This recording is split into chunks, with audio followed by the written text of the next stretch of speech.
Welcome guys to my YouTube channel A to Z Info.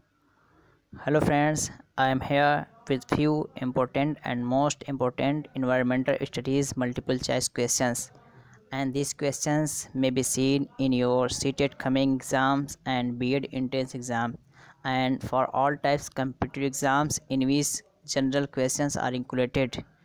तो आज का जो मेरा सेक्शन है वो है इन्वायरमेंटल स्टडीज़, और ये क्वेश्चंस बहुत ही इंपॉर्टेंट है। इस तरह के क्वेश्चंस आपको एग्ज़ाम्स में स्पेशली सीटेट में देखने को मिल सकते हैं। तो चलिए हम चलते हैं क्वेश्चन की तरफ। आज का जो मेरा फर्स्ट क्वेश्चन है वो है increasing concentration of toxic chemical in the food chain is called.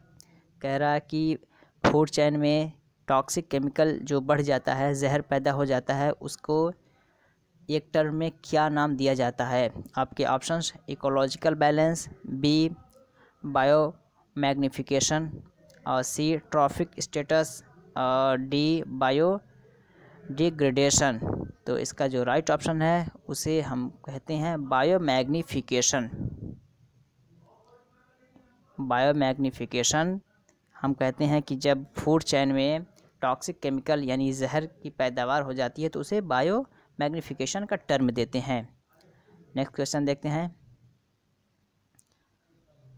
Who is called as father of green revolution in India. कह रहा है कि ग्रीन रिवॉल्यूशन ऑफ इंडिया के फादर किसको माना जाता है। आपके ऑप्शंस ए में professor Birbal Sahni, B doctor M S. Swaminathan, और सी प्रोफेसर M.O.P. आयंगर, और डी डॉक्टर वी क्यूरिच। तो इसका जो राइट ऑप्शन है वो आपका है डॉक्टर M.S. स्वामीनाथन, यानी बी इसका राइट ऑप्शन है। डॉक्टर स्वामीनाथन का ग्रीन रिवॉल्यूशन को डेवलप करने में या उसके एनवायरनमेंट को बनाने में बहुत ही इम्पोर्टेंट रोल है। इनको फादर ऑफ ग्रीन रिवॉल्यूशन के नाम से जाना जाता है। 3 नंबर देखते हैं। Which type of fertiliser is useful for gardening. कह रहा है कि गार्डनिंग बागबानी के लिए किस टाइप का फर्टिलाइज़र या ज़मीन होनी चाहिए। आपके ऑप्शंस ए में यूरिया, यानी यूरिया वाली ज़मीन या जहाँ से यूरिया की असर पाई जाए वहाँ उस तरह की ज़मीन होनी चाहिए, B sodium phosphate, C DAP, और डी वर्मी कंपोस्ट। तो गार्डनिंग के लिए जो फर्टिलाइज़र रिक्वायर्ड है वो होना चाहिए वर्मी कंपोस्ट, यानी डी इसका राइट ऑप्शन है। नेक्स्ट देखते हैं 4 number. Wild life week is celebrated on. कह रहा है कि वाइल्ड लाइफ वीक जो है वो कब मनाया जाता है। आपके ऑप्शंस वाइल्ड लाइफ मतलब वाइल्ड लाइफ हफ्ता जो है वो कब मनाया जाता है। आपके ऑप्शंस जो है ए में 1 अक्टूबर टू 7 अक्टूबर, 15 अक्टूबर टू 21 अक्टूबर, और नेक्स्ट है आपका 1 जून टू 7 जून, और 15 जून टू 21 जून। तो इसका राइट ऑप्शन जो आपका है 4 नंबर का वो आपका है ए, यानी 1 अक्टूबर टू 7 अक्टूबर के बीच में आपका जो वाइल्ड लाइफ वीक सेलिब्रेशन होता है, और इसका मेन मकसद होता है कि फौना और एनवायरनमेंट को कैसे उसकी हिफाजत की जाए और उससे बचाया जाए, और माहौल को अच्छा बनाया जाए कि डिफॉरेस्टिंग ना होने पाए और जानवर को ना मारा जाए। इन सारी चीज़ों को सेविंग किया जाए। चलिए नेक्स्ट देखते हैं 5 नंबर। कह रहा कि डिफॉरेस्टेशन विल डिक्रीज़। कह रहा कि जंगलात को काट देने से या फॉरेस्ट है उसके घटने से क्या घट जाएगा। आपके options rainfall, B soil erosion, C landslides, all of these. तो डिफॉरेस्टेशन से बारिश होना कम हो जाएगा, तो बी इसका राइट ऑप्शन है। क्योंकि बारिश जो होती है वो उसका असर फॉरेस्ट पे बहुत ज़्यादा होता है। फॉरेस्ट अगर होगा तो क्या नाम है, इंसानों को रहने में आसानी होगी, और सिस्टम, एटमॉस्फेयर और इकोलॉजिकल सिस्टम, ये सारी चीज़ें अच्छी होती हैं, और बारिश भी अच्छी होती है। लेकिन डिफॉरेस्टेशन से बारिश होना कम हो जाएगा, उसका इफ़ेक्ट डायरेक्टली रेनफॉल पे पड़ता है। डिफॉरेस्टेशन का इफेक्ट रेनफॉल पे पड़ता है, तो डिफॉरेस्टेशन से रेनफॉल डिक्रीज़ हो जाएगा, कम हो जाएगा। तो ये इसका राइट ऑप्शन हो जाएगा। 5-6 नंबर देखते हैं। The biochemical laboratory of human body is, कह रहा है कि ह्यूमन बॉडी का बायोकेमिकल लेबोरेटरी कौन सा है। आपके ऑप्शंस ए में स्टोमक, बी लीवर, सी इंटेस्टाइन और डी किडनी। तो 6 का जो राइट ऑप्शन है वो आपका लीवर, यानी बी इसका राइट ऑप्शन है। Biochemical laboratory of human body, ये लीवर को कहते हैं और इसका डाइजेशन वगैरह करने में इसका बहुत ही इम्पोर्टेंट रोल होता है। 7 नंबर देखते हैं। Which is not a source of air pollution, कह रहा है कि इनमें से कौन एक है जो एयर पॉल्यूशन का रीज़न नहीं बनता है, सोर्स नहीं बनता है। एयर पॉल्यूशन यानी हवा में जो प्रदूषण हो जाता है वो पैदा नहीं होता है। आपके ऑप्शंस ए में ऑटोमोबाइल्स, बी इंडस्ट्रीज़, सी सॉलिड वेस्ट और डी डस्ट पार्टिकल्स। तो ऑटोमोबाइल्स से आपका धुआं निकलता है तो एयर पॉल्यूशन इससे भी होता है। इंडस्ट्रीज़, वहाँ से भी एयर पॉल्यूशन होता है।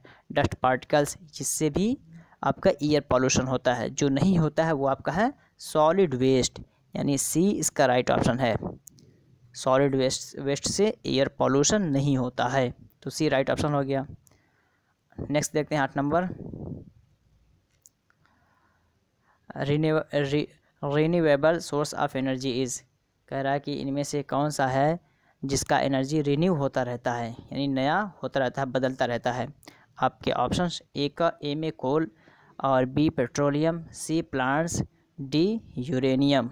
तो 8 का जो राइट ऑप्शन है वो आपका है प्लांट्स। प्लांट्स का एनर्जी है जो हमेशा रिन्यू होता रहता है। उसके पत्ते बढ़ते रहते हैं, गिरते रहते हैं, दरख्त बढ़ता रहता है, हरा होता है और उसमें चेंजिंग आती रहती है, तो रिन्यूअल उसकी एनर्जी जो है रिन्यू होती रहती है, बदलती रहती है। तो सी इसका राइट ऑप्शन हो जाएगा। 9 नंबर देखते हैं। Which of the following plays an important role in the cause of rainfall, कह रहा है कि फॉलोइंग में से कौन एक इतना इम्पोर्टेंट है जो रेनफॉल करने में बहुत ही इम्पोर्टेंट रोल अदा करता है, यानी बारिश होने में मदद करता है। इनमें से कौन सा एक है जो बारिश होने में मदद करता है। आपके ऑप्शंस जो हैं इवापोरेशन और B condensation, C both evaporation and condensation, D filtration. तो बारिश होने में जिनका इम्पोर्टेंट रोल है वो है इवापोरेशन एंड कंडेंसेशन। तो ये सी इसका राइट ऑप्शन हो जाएगा। इवापोरेशन, यहाँ से भाप बन के जाता है, उसके बाद वो सारे बारिश के रीजन्स हो जाते हैं, काज बन जाते हैं। तो सी इसका राइट ऑप्शन हो जाएगा। नेक्स्ट देखते हैं। विच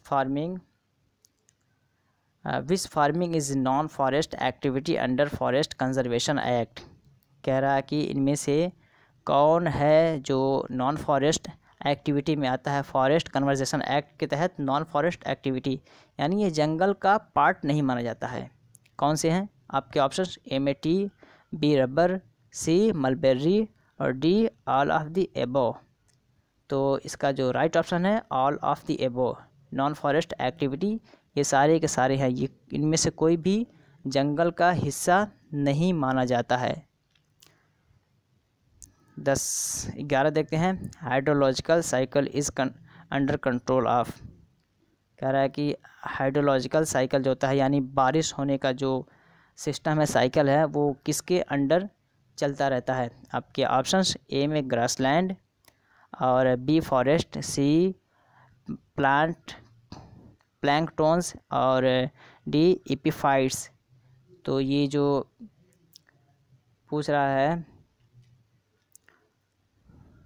हाइड्रोलॉजिकल साइकिल जो चलता है ये आपका ये फॉरेस्ट के अकॉर्डिंग चलता है। अगर फॉरेस्ट है तो बारिश अच्छी होगी, डिफॉरेस्टर से आपकी जो रेनफॉल डिक्रीज़ होगी। तो फॉरेस्ट होने से बारिश अच्छी होती है। तो ये फॉरेस्ट होना बारिश और एटमॉस्फेयर चीज़ों को मेंटेन करता है, इकोलॉजिकल सिस्टम को मेंटेन करता है और एयर पॉल्यूशन वगैरह भी इससे सही रहता है। 12 नंबर देखते हैं। Non green plants like mushroom can not make their own food because, कह रहा है कि नॉन ग्रीन प्लांट्स, वो पौधे जो हरे ना हो जैसे मशरूम, ये अपना खाना खुद नहीं बनाते हैं। बिकॉज, इसलिए कि दे आर टू स्मॉल, इसलिए कि वो बहुत छोटे हैं। दे लेक क्लोरोफिल, इसलिए कि उनके अंदर क्लोरोफिल बहुत कम होता है। सी, दे लेक फोटोट्रोपिज्म, इसलिए कि उनके अंदर फोटोट्रिज्म बहुत कम होता है। D, they lack roots to suck water, इसलिए कि उनकी जो जड़ें होती हैं बहुत ही छोटी होती है या कम होती हैं, जो जिससे वो पानी नहीं ले पाते हैं। तो लेकिन जो इसका राइट ऑप्शन है वो आपका है दे लेक क्लोरोफिल, उनके अंदर क्लोरोफिल बहुत कम होता है। जैसे और अदर ग्रीन ट्रीज़ होते हैं कि उनमें क्लोरोफिल होता है और वो फोटोसिंथेसिस के थ्रू अपना ग़िज़ा खुद बना लेते हैं, लेकिन ये मशरूम जो कि नॉन ग्रीन प्लांट्स हैं ये अपना फूड नहीं बना पाता है इसके अंदर क्लोरोफिल ना होने की वजह से। नेक्स्ट देखते हैं, तो इसका राइट ऑप्शन आपका हो जाएगा बी। 13 नंबर देखते हैं, which of the following is one of 3 biodiversity of hot spot of India, कह रहा है कि इनमें से 3 biodiversity hot spot of India किस को माना जाता है या कौन है। आपके ऑप्शंस, ए में अरावली हिल्स, बी खासी हिल्स और सी हिमालय और डी आपका है नॉन ऑफ दीज। तो इसका जो राइट ऑप्शन है 3 biodiversity hot spot of India माना जाता है वो आपका है हिमालय, तो सी इसका राइट ऑप्शन है। नेक्स्ट देखते हैं 14 number, which is called power house of the cell, कह रहा है कि सेल कोशिका जो होता है उसका पावर हाउस किसको माना जाता है।